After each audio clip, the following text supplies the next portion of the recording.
দেশবাসীর কাছে আমি বিচার চাই। কি অপরাধটা কি করেছি, আর এইভাবে মায়ের কোল খালি হোক এটা আমি চাই না। কারণ আমি তো বাবা মা সব হারিয়েছি, আমি তো জানি হারাবার ব্যথা কত কষ্ট। বসতে চাই তাহলে আমি বসতে রাজি। তারা যদি এখনো আসতে চায়, কথা বলতে চায়, আমি তাদের সাথে কথা বলতে চাই, তাদের কথা শুনতে চাই, তাদের দাবি কি কি বাকি আছে আমি এটা শুনতে চাই, এবং যেটা আমাদের সাধ্যমতো সেটা আমি পূরণ করতে চাই। আমি এই সংঘাত চাই না। তারা যদি বসতে চায় আমার সঙ্গে, এই আন্দোলনকারীরা, কোটা আন্দোলনকারীরা, আমি তাদের সাথে বসবো, তাদের কথা শুনবো, তাদের দাবি দেওয়া এ পর্যন্ত যা মেনে নিয়েছে আরও কিছু আছে কিনা সেটা হয়তো শুনতে হবে। এবং আপনাদের সামনে আমি বলতে চাচ্ছি যেটা দেশবাসীরও জানা উচিত যে আমি কখনোই আমার দরজা বন্ধ করিনি। গণভবনের দরজা খোলা। যখনই এই আন্দোলনকারীরা কথা বলতে চায়, আলোচনা করে সমাধান করতে চায়, আমি তাদের সাথে নিজেই বসতে রাজি। আমি আবারও বলছি যে আন্দোলনকারীরা যদি আলোচনা করতে চায়, আমি এখনও রাজি। যে কোনো সময় তারা আসতে পারে, আলোচনা করতে পারে, দরকার হলে তাদের গার্জিয়ানদের নিয়েও আসতে পারে। সার্বজনীন পেনশন স্কিম, এটা কিন্তু 2008-এর নির্বাচনী স্তরে আমাদের ছিল যে আমরা এটা করব। আমরা বহু সময় নিয়ে এটা অনেক চিন্তাভাবনা করে সার্বজনীন পেনশন স্কিমটা আমরা চালু করেছি, এবং সেখানে কিন্তু বিভিন্ন শ্রেণীর মানুষের জন্য বিভিন্নভাবে সুবিধা আমরা দিয়েছি। যে বিশ্ববিদ্যালয়, স্বায়ত্তশাসিত প্রতিষ্ঠান এবং প্রজাতন্ত্রের সকল বেতনভোগী কর্মচারীদের ক্ষেত্রে সার্বজনীন পেনশন ব্যবস্থায় অংশগ্রহণের বাধ্যবাধকতা বাতিল করে দিয়েছি, একবার বাতিল করে দিয়েছি। বিচার বিভাগে যে তদন্ত কমিটি করেছিলাম, আমি কিন্তু কারো দাবির অপেক্ষা রাখিনি। কারণ আমি চাই যারা এর সঙ্গে জড়িত, সে যেই হোক, সে পুলিশই হোক বা অন্য যে কেউ হোক, যারা অস্ত্রধারী, যারা এই ধরনের ঘটনা ঘটায়, তাদের সকলেরই তদন্ত হোক, বিচার হোক। এবং এই যে সমস্ত জ্বালাও পোড়াও সবগুলি শুধু ঢাকা না, যে কয়টা জায়গায় এই ধরনের ধ্বংসাত্মক কার্যকলাপ হয়েছে সেগুলি যেন তদন্ত করে যথাযথ বিচার হবে। তার জন্য আমি যে জুডিশিয়াল কমিটি করে দিয়েছিলাম, সেটা আরও 2 জন নিয়োগ দিয়ে এটাকে 3 সদস্য বিশিষ্ট আমরা করে তাদের কর্মপরিধিটাও বাড়ালাম, সময়টাও বাড়িয়ে দিলাম, যাতে যথাযথভাবে এটা তদন্ত হয়। তো আমি চাই যে ধরনের অন্যায় বা হত্যাকাণ্ড যারাই ঘটায়, তারা তো আমার দেশের নাগরিক।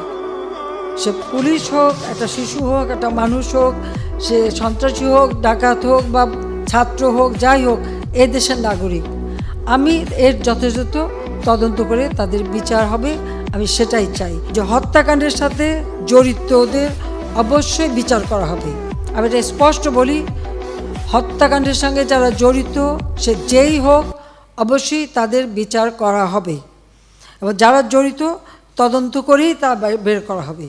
যারা অস্ত্রধারী, শেখ হাসিনাও পালাবে না, তার কর্মীরাও পালাবে না। উনি পালাননি, উনি বেড়াতে গিয়েছে, বেড়ানি শেষ হলে আবার চলে আসবে। হাতে মোবাইল ফোন, এই মোবাইল ফোন কে দিয়েছে? আওয়ামী লীগ সরকার দিয়েছে। আছে না আপনাদের হাতে মোবাইল ফোন? আছে। খালেদা জিয়া কি করেছিল? মুরগির উপরেও বোমা মেরেছে। যারা এখন এই বিদ্যুৎ কেন্দ্র নিয়ে কথা বলবে, আমার মনে হয় তাদের বাড়ির বিদ্যুৎগুলি বন্ধ করে দেওয়া উচিত। এবং আমি যদি প্রধানমন্ত্রী হই, আমি আপনাকে বলে দিচ্ছি, সপ্তাহে 1 দিনের বেশি টেলিভিশন অন্তত আমার চেহারা দেখবেন।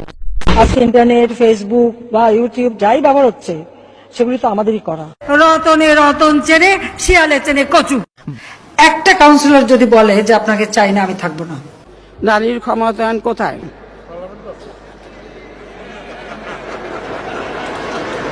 পেঁয়াজ ছাড়াও কিন্তু রান্না হয়। হ্যাঁ, আমি কিন্তু করি, আমি করি তো।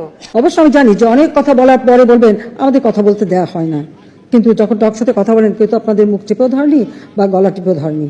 বাংলাদেশ একটা দেশ, যে দেশটি কোনো দিন ঋণ পরিশোধের ডিফল্টার হয় নাই, হবেও না। বিএনপি, জাতীয় পার্টি, এরা যখন ক্ষমতায় ছিল, বিদেশ থেকে যখন জিনিস কিনতো, তখন ওই 10 টাকার জিনিস 20 টাকা দিয়ে কিনে বাকি 10 টাকা পকেটে ঢুকাতো। কিন্তু আওয়ামী লীগ ক্ষমতা আসার পর সেটা হয় না, বরং আমরা দাম কমিয়ে আনি। তো বেগুন দিয়ে বেগুনি না খেয়ে আরও যে সবজি সহজলভ্য আছে সেটা দিয়ে খেলেই হয়, আমরা তাই খাই। মিষ্টি কুমড়া দিয়েও খুব ভালো বেগুনি না বানায়, মিষ্টি কুমড়া দিয়েও বেগুনি বানানো যায়, সেভাবে আমরা করি, সেভাবে করা যায়। বিনা দোষে র্যাবের কয়েকজন সদস্যের বিরুদ্ধে যারা স্যাংশন জারি করেছে, তাদের দেশে কিন্তু এ ধরনের অপরাধ করলে তারা কিন্তু তাদের কোনো বাহিনীর বিরুদ্ধে কোনো রকম শাস্তিমূলক ব্যবস্থা গ্রহণ করে না। আমার ছেলে বউ ইহুদি না, হ্যাঁ সে খ্রিস্টান। খ্রিস্টান আমাদের আহলে কিতাব, আমাদের আহলে কিতাব, এটাও তাদের জানা উচিত। অবশ্য ইহুদি আছে, আমাদের ডক্টর কামাল হোসেনের মেয়ের জামাইটা ইহুদি, ওইটা বোধহয় বলতে ভুল করে আমার ছেলের বউর কথা বলে ফেলেছে। মেয়ের জামাইটা ইহুদি সেটা না বলে আমার ছেলে বউটাকে খামাখা টানাটানি। বিশ্বাস করি যে শেষ বিচার করবেন আল্লাহ রাব্বুল আলামিন। কে ভালো কে মন্দ, কে বেঁচে যাবে কে দোজখে যাবে, সে তো আল্লাহ বিচার করবেন। সেই বিচারটা এখন বান্দা কেন করবে? আমি কুমিল্লা নামে দেবো না, কারণ তোমার এই কুমিল্লা নামের সাথে মোস্তাকের নাম জড়িত। আর খালেদা জিয়া বলেছিল যে জোড়াতালি দিয়ে পদ্মা সেতু বানাচ্ছে, কারণ বিভিন্ন স্পান ব্রিজে বসাচ্ছে, তো ওটা ছিল তার কাছে জোড়াতালি দেওয়া। তো বলছিল জোড়াতালি দিয়ে পদ্মা সেতু বানাচ্ছে, ওখানে চলা যাবে না, তাহলে ভেঙে পড়বে। আবার তার সাথে তার কিছু দোষরাও, তো তাদেরকে কি করা উচিত? পদ্মা সেতুতে নিয়ে যে ওখান থেকে পদ্মা নদীতে টুস করে ফেলে দেওয়া উচিত। যিনি আমাদের একটা এমডি পদের জন্য পদ্মা সেতুর মতো সেতুর টাকা বন্ধ করেছে, তাকেও আবার পদ্মা নদীতে দিয়ে দুইটা চুবড়ি দিয়ে উঠাই নেওয়া উচিত। আমাদের উন্নয়নটা তাদের চোখে পড়ে না। এখন কি ভ্যাকসিন চোখেও দিতে হবে নাকি সেটাই মনে হচ্ছে। গালি টালি দিই না, দিতে ইচ্ছে দেওয়ার রুচিও নাই, তবে একটু না বলে পারি না। অবৈধভাবে কেউ যদি সংবিধান লঙ্ঘন করে, মন্ত্রী শেখ হাসিনা আবার দেশে ব্যাক করবেন, প্রয়োজনে তার ছেলেও জয়ও ব্যাক করবেন, সেটা আসলে সাধারণ মানুষ গ্রহণ করবে কিনা বা তাদের ব্যাক করার সুযোগ আছে কিনা? উনি আছে সে বোধহয় আসলে সে বোধহয় সাথে ওনার বিয়ে দেওয়া হবে। হাসো আপা, তোমাকে আমি ভালোবাসি হাসো আপা। ভাব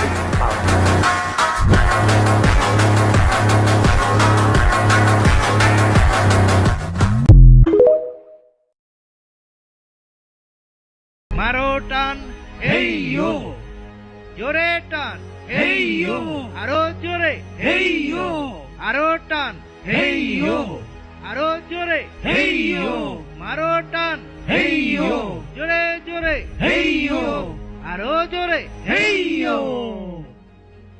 আবর্জনা ডাস্টবিনে ফেলুন। আমি কে? রাজাকার রাজাকার, তোমার বাবা আমার বাবা রাজাকার রাজাকার।